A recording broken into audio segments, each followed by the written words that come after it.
Class 8th, Chapter 8, Jalebis, from the book It So Happened, and this is your last chapter from your syllabus from this book. And in this chapter you will study about a boy whose name is Munna, and he was a student of 5th class at the government school Khambelpur, and he was going to the school. वो school जा रहा था with 4 rupees in his pocket to pay the school fees, but his teacher, whose name is Master Ghulam Mohammed, was on leave on that day. कहने का मतलब क्या है इस चैप्टर में कि एक लड़का था जिसका नाम क्या था, मुन्ना, 5th क्लास में पढ़ता था गवर्नमेंट स्कूल में खम्बेलपुर में, और वो स्कूल जा रहा था जिसके पास 4 रुपीज कॉइन्स थे उसकी पॉकेट में. उसको स्कूल फीस पे करनी थी, और किसको पे करनी थी? मास्टर गुलाम मोहम्मद को. But on that day he was on the leave and so the fees could not be paid that day. But जब वहां से वापस आ रहा था उसने देखा कि कुछ जलेबी उसको दिखी रास्ते में, और उसकी पॉकेट में जो कॉइन्स थे वो कॉइन्स किस तरीके की आवाज कर रहे थे? जिंगल, मतलब खनक खनक, जिस तरीके की कॉइन्स की आवाज आती है जब एक साथ बहुत सारे कॉइन्स होते हैं. तो इस चैप्टर में वो ये बोल रहे हैं कि कॉइन्स जो है वो, वैसे तो देखा जाए तो coins do not talk, but in this chapter the coins actually spoke. What they spoke?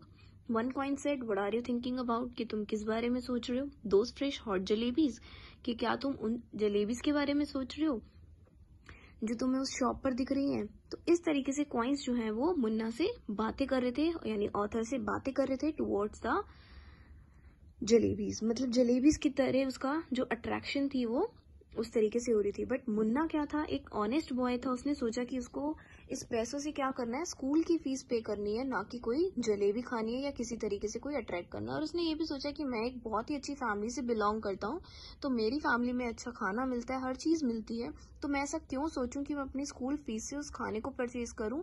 मैं अपना घर पे जाता हूँ, सोता हूँ और अपने बाकी काम करता हूँ. बट एकदम से उसको ध्यान आया कि अगर मैंने ऐसा काम किया, अगर मैंने वो जलेबीज परचेज कर ली, उसको मास्टर गुलाम मोहम्मद जो है वो बहुत ज्यादा एंग्री हो जाएंगे और उसको स्कूल में पनिशमेंट देंगे. पनिशमेंट क्या होगी? स्टैंड ऑन दी बेंच, मतलब वो बेंच पे लिए खड़े होने के लिए बोल देंगे. तो उसने सोचा कि अब उसको क्या करना चाहिए, वापस घर लौट जाना चाहिए. अब जो कॉइन्स थे they began to speak at the same time, वो उसी तरीके से उसी टाइम पे बोल रहे थे, और वो बहुत ज्यादा लाउड आवाज आ रही थी वहां से. So he held them tight in his fist. तो उसने अपनी एकदम जैसे फिस्ट के अंदर, यानी जो मुट्ठी होती है उसके अंदर, उसको कॉइन्स को ऐसे बंद कर लिया ताकि उसकी कोई आवाज ना आए, जिसकी वजह से वो कोई अट्रैक्ट ना हो सके. And they were now silent, वो अब बिल्कुल साइलेंट हो गए थे. The oldest coin told him that they were trying to tell him something for his own good. तो जो मतलब कॉइन्स जो थे वो आपस में बात कर रहे थे, वो कॉइन्स जो थे उसको समझा रहे थे, ये सारी चीजें उसके साथ वो हैपन हो रही थी एट दैट टाइम. और देखो क्या हुआ, Munna could not overcome his temptation. अब उसको था कि उसको क्या करना है, वो जलेबीज को खरीदना है और खाना है. तो जैसे ही वो एकदम से घर गया, उसने फिर से सोचा उसके बारे में, पर वो वहां से वापस आ गया. And he rent toward the बाजार. He told the हलवाई to give him a rupee worth of jalebis, मतलब उसने कुछ पैसों की वो जलेबी खरीदी और उनको खाना स्टार्ट कर दिया. And they were not expensive, वो ज़्यादा महंगी भी नहीं थी. वो 20 रुपीज़ के, अगर आज डेट की बात करें तो 20 रुपीज़ के राउंड अबाउट वो जो था जलेबीज थी. And he took the jalebi and ran into the street and he ate many jalebis. उसने बहुत सारी जलेबीज खाई और वो वहां से चला भी गया. नेक्स्ट देखो क्या हुआ, नेबरहुड बॉयज, मतलब जो पास के बॉयज थे, जो गली के, जो घर के पास के बॉयज थे, उन्होंने देखा Munna began to give jalebis to children around, कि मुन्ना जो है वो क्या कर रहा है, जलेबी दे रहा है. किनको जलेबी दे रहा है? बच्चों को. और अदर जो बच्चे थे, उन्होंने, जो और बाकी बच्चे थे, उन्होंने भी सुना कि जो मुन्ना नाम का कोई बच्चा है वो सबको जलेबी दे रहा है, तो हम भी वहां पर जाएं और जलेबी खाएं. उसने कुछ बेगर्स को भी, यानी जो भिखारी होते हैं, उनको भी दिया. और फिर वो दोबारा मार्केट गया, उसने वहां से फिर और वो परचेज करी जलेबीज, ताकि वो उन बच्चों को खिला सके, और वो भी इस बात से खुश हुआ. ये you can see in this picture also, आप इस पिक्चर में देख सकते हो. Huge crowd of children gathered around him. उसके आसपास जो थे वो बहुत सारे बच्चे आ गए, और उसने सोचा कि मैं उन पैसों से और दे दूंगा. मुन्ना रिटर्न होम, वो वहां से वापस आया. अब उसने क्या सोचा, मुझे घर तो वापस जा रहा हूँ, लेकिन वो जलेबी जो है वो डाइजेस्ट करनी पड़ेंगी, मतलब वो फिर से क्या करनी पड़ेंगी ताकि उसके घर में पता ना लग जाए कि उसने क्या खाई है, जलेबी खाई है। क्योंकि अगर वो घर गया, उसने अगर डिनर नहीं करा तो डिनर नहीं किया तो उसके पेरेंट्स पूछेंगे कि तुम डिनर क्यों नहीं कर रहे हो। अब जब डिनर नहीं किया तो उसने ऐसा सोचा कि उसको क्या करना चाहिए, वो खाना डाइजेस्ट करना चाहिए। अनदर प्रॉब्लम क्या थी, Munna faced another problem. He went to school next day. वो क्या गया, नेक्स्ट डे अपने स्कूल गया। He found that he would not get scholarship that day. उसने देखा कि उसको स्कॉलरशिप जो है वो नहीं मिलेगी। वो क्यों नहीं मिलेगी, क्योंकि जो it would be paid next month, अब वो नेक्स्ट मंथ मिलेगी। और जो मास्टर गुलाम मोहम्मद था उसने कहा था कि सबको क्या करनी है, वो रिसेस टाइम में वो क्या करेगा, फीस सारी कलेक्ट करेगा। But when the recess bell rang, Munna left the school. Munna ने क्या किया, स्कूल छोड़ दिया। On the way he prayed to God. और वो क्या कर रहा था, गॉड से प्रे कर रहा था कि उसको बस कुछ 4 रुपीज ऐसे मिल जाए जिससे कि वो क्या कर सके, अपनी स्कूल फीस पे कर सके और उसको स्कॉलरशिप भी मिल जाए। तो इसलिए वो स्कूल से ही वापस आ गया। और कहाँ पर आ गया, खम्बेलपुर रेलवे स्टेशन के पास वहां पे आ गया। और उसको 2 वार्निंग्स मिली। First, he should not cross the railway tracks, की उसको क्या करना चाहिए, रेलवे ट्रैक को क्रॉस नहीं करना चाहिए।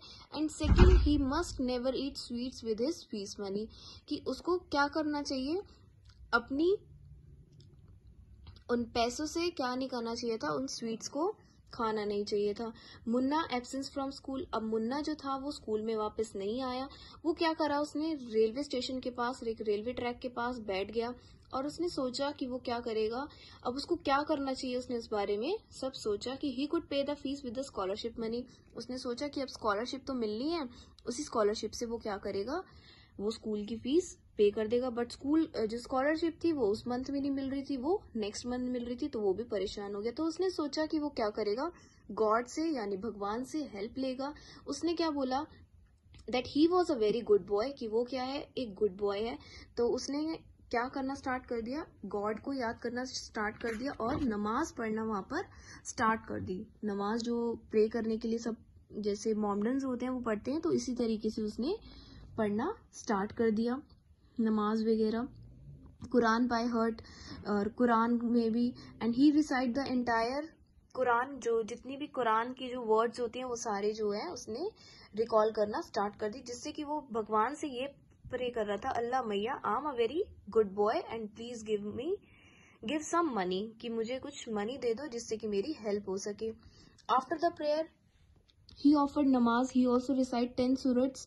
अब उसने नमाज पढ़ने के बाद वो 10 टाइम्स वो जो था उस कुरान के जो वर्ड्स थे उसको रिपीट कर रहा था। But he was disappointed when he did not find even 4 rupees पैसे इन हिज बैग। लेकिन वो फिर भी डिसअपॉइंट था, नाराज था कि उसके पास क्या है, पैसे नहीं है। And he waited for the school bell to ring. He would go home with other children. और वो बस ये ही वेट कर रहा था कि स्कूल की जैसी कभी भी बेल होए, जिससे कि वो क्या कर सके, अपने घर वापस जा सके जैसे बाकी बच्चे जाते हैं, क्योंकि वो हाफ टाइम में ही अपने स्कूल से वापस आ गया था। Munna suggested the God to play a game.